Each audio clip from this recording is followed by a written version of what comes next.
The Boy and the Beast is a heartwarming coming-of-age story following Rin, a 9-year-old boy who runs away from home after his father's abandonment and his mother's death. Naturally, life on the streets is hard, especially when you're a child. These hardships fill young Rin with hatred. I hate everybody. I hate them. I hate them.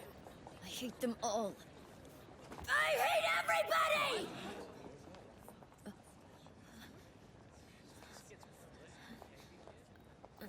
Eventually, Rin is met by a strange man who invites him to come along. Of course, in reality, that might not be the best idea, but considering that this is anime, and the man is a talking bear, chances are he will lead you to a magical place filled with other talking animal people and awesome sword fights, and that is exactly what Rin finds as he enters the mystical land of Jutengai.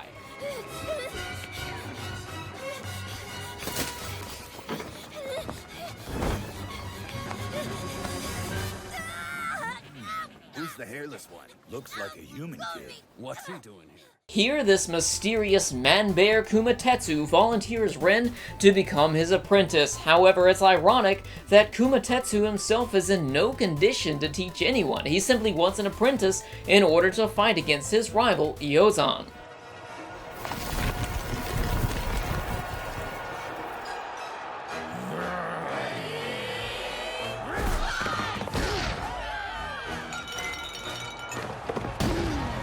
With the combination of Rin and Kuma, it's sometimes hard to tell who is actually the teacher and who is actually the student. And when you think about it, that's pretty sad because Rin is only a 9-year-old boy and Kuma has the potential to become reincarnated into a god, because you see, they're both very stubborn and hard-headed, and whenever they don't get their way, something always comes down to either a fight or an argument. This is the classic case of the teacher becoming a student and the student becoming a teacher, where they both learn from each other, and on their journey, they both bond, or in this case, fight with each other the whole time and not realize how much they've changed along the way. Though they're both equally stubborn, there are some differences to their personalities, as they're sent on a journey to meet the lords of their surrounding lands and inquire about the deeper secrets of true strength. It's here that Kuma brushes off and ignores the lord's riddles, while Rin becomes intrigued and inspired not only to find the truth within these riddles, but to learn more about the world and everything in general. Now, as far as the plot goes, this is where I stop detailing it, because I don't want to spoil the experience,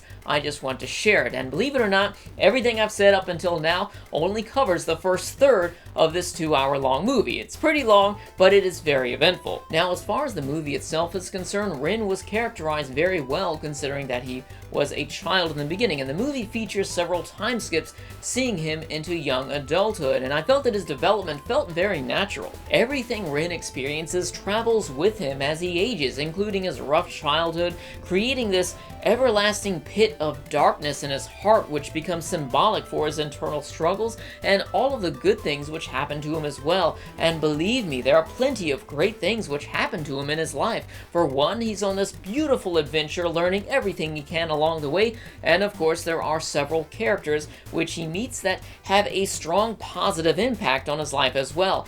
Kuma for one, and another being his love interest later on in the movie, which adds the element of romance, which I felt worked very well. The movie also offers other fairly well-detailed side characters, mostly being Kuma and Kaede.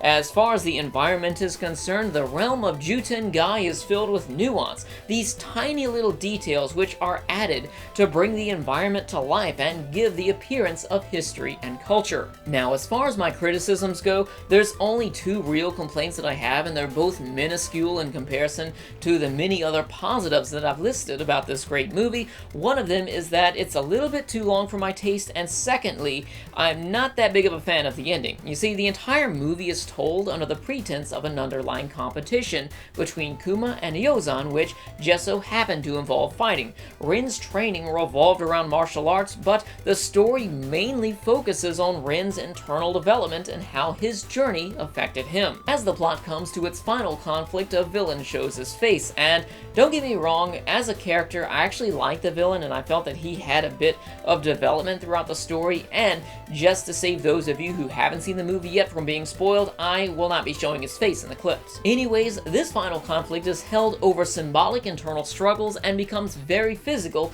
which is a 180 from what we've seen up until this point. It's not bad by any means, and I admit it was absolutely beautiful. I just think I'm one of the few people who prefer a tonal consistency over having a big flashy fight at the end. But as far as the actual conclusion is concerned, I think they did a great job and wrapped everything up beautifully for a very heartwarming ending. As far as the overall presentation is concerned, I feel that Studio Chizu executed this one flawlessly and is absolutely beautiful from beginning to end. The music was also spot on, sporting an oriental theme, and as for the voice acting, I went with the English dub, and I was not let down considering this is a Funimation dub. Overall, I recommend The Boy and the Beast to both anime and non-anime fans alike, and this is a movie suitable for all ages, so sit down with a friend or family member and share the great experience. If you've seen The Boy and the Beast, let me know your thoughts in the comments section below. If you enjoyed this video, be sure to subscribe and share with a friend.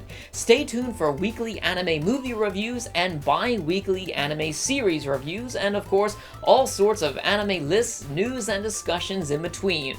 Thanks for watching. I'll see you next time.